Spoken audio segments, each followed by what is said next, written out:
emoji. It speaks emoji. Of course it does. Smile, everyone. Just, for God's sake, whatever you thought of the episode, just smile.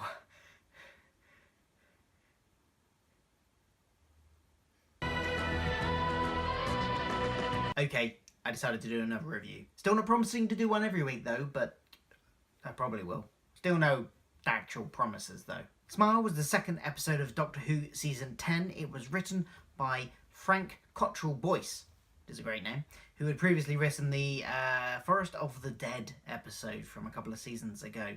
And it was directed by Lawrence Goff, who had directed even the previous episode as well, the pilot. Greedy sod. Filmed in Spain in real buildings. That's not CGI, people. That building actually exists. The episode picks up immediately after the events of the previous episode, with Bill and the Doctor sneaking off behind Nardal's back to fly off to the future and to one of Earth's first colonies after Earth was evacuated. It's a bit deserted though, other than these robots with emojis for faces, which it turned out killed everyone because they weren't smiling. The Doctor plans to blow the place up to stop any more humans falling into the trap of these malfunctioning robots, but oh no! He hasn't realised that there are sleeping humans in some pods, so he can't blow it up after all. And these humans are waking up, and they're a bit miffed that some of their friends have already been killed, and they decide to grab some guns and take the conflict to the robots, which they can't possibly win because the robots are the city. Luckily, the Doctor saves the day by turning all the robots off and on again. Seriously, don't know why he didn't try that to start with. It's what Tech Report always say. Killer robots? Have you tried switching them on and off again? Has this man never rung IT before? I really liked how this episode started. I liked the starting from immediately the point we ended the last episode, and it looks like they're going to do the same again for episode 3, starting where this episode falls off as well. And I think what that does is it gives it a nice kind of run. Gives it a good run to get us introduced to the character. I don't want any more than 3 though, because we need some gaps for some off-screen stories. The books, the comics, and the audios need to fit in somewhere. So I think 3 is a good run. Please stop there. I love some of the back and forth between the Doctor and Bill in that scene as well. I like when she mentioned that the chair was too far away from the console. But you can't reach the controls from the seats. What's the point in that?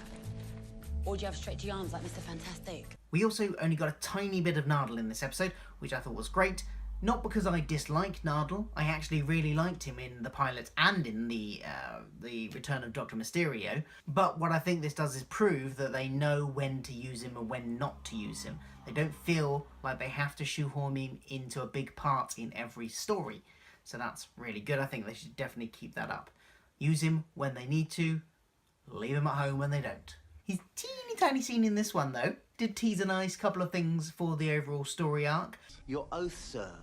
You're not supposed to go off-world unless it's an emergency. I'm not off-world. Are you going off-world? Who did the Doctor make this oath to that they talk about?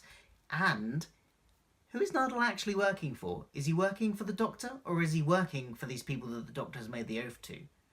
I kind of got a sense with the way he was sort of telling the Doctor off about not leaving the planet, that he might be working for the people that he's made the oath to. It'll be interesting to see where that goes. I was really worried about the robots before this episode, as I think a lot of people were. I don't think that was just me.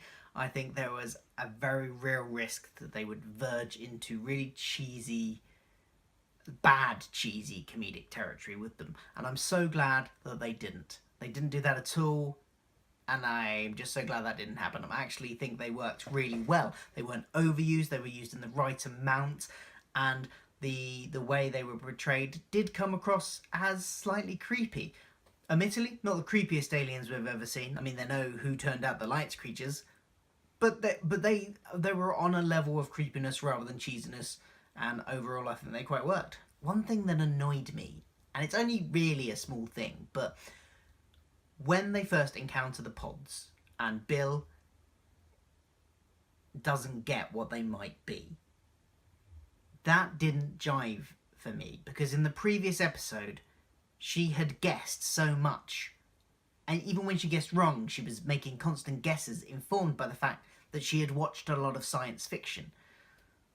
And I think with that, with that kind of watching of science fiction, she would have at least tried to guess what those pods were, and chances are she would have, given all the information she already had about the fact that this was a colony, there were going to be other colonists coming, she would have guessed that they were stasis pods, surely. I just felt like a bit of an inconsistency in her character, I thought.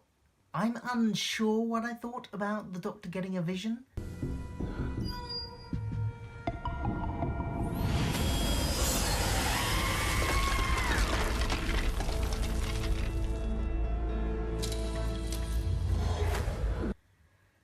It's a power of his, an ability of his we don't really see very often in Who. In fact, I suppose the closest I can think of the top of my head of him doing it was in the TV movie, where the Eighth Doctor sort of senses some things that are going to happen to the people he meets, to Grace and to his other companion, who I've completely forgotten the name of, in that TV movie. And he knows a few things about their future. That's kind of the closest I can think of. It's not something you see the Doctor use often. If anybody watched the fan show on YouTube afterwards, on the BBC Doctor Who account, there's an interview with Peter Capaldi in that, and he says that it's the Doctor sensing the ripples in time, but it's an ability he doesn't use very often.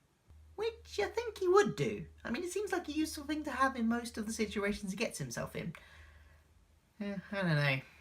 Not sure how I feel about that one. There's not too much to say in the way of supporting characters in this one. It was primarily just the Doctor and Bill for the majority of the episode, which was great for them and for the developing of their relationship. I thought, that worked quite well to have that sort of, it just be the two of them for that amount of time. That worked. But when there were some supporting characters introduced, there just wasn't any development with them, and they kind of felt a bit hollow, not at all fleshed out. I mean, Ralph Little's character, he was kind of like, I remember them billing the fact that Ralph Little was going to be in this episode, and it was a bit wasted, I think. He didn't feel like a character with proper motivations or anything. It just, they could have done more with the supporting characters to the end, maybe. Felt a bit wasted. Another thing I did like about it, though, was that this is an episode that shows the fallibility of the Doctor. He almost accidentally blows up a whole colony without realising there's people in it. I think it's important for our heroes to show flaws, even the Doctor. Not too often for him, admittedly, but, I don't know, characters without any flaws are a bit boring, so it's good to have the Doctor occasionally make the wrong call. Overall, I like the episode. Only slightly less than I did last week's episode. So, it's off to a good start this season, I think. Can't remember if I did a rating last week. Did I do a rating? I don't remember. Maybe I should have checked. Let's give this one a higher rating than I gave last week, because now that's going to be weird, isn't it? Let's go out of 10. Let's give it a 7. 7. I don't know if I rated last week's or not. Can't remember. Hope I rated it more than 7, being as I've just said that I like this slightly less. I might be back for another review next week. I probably will be back for another review next week. So if you enjoyed this video, please do all the liking, sharing, subscribing, and all that kind of jazz. And I might see you for another review. Maybe.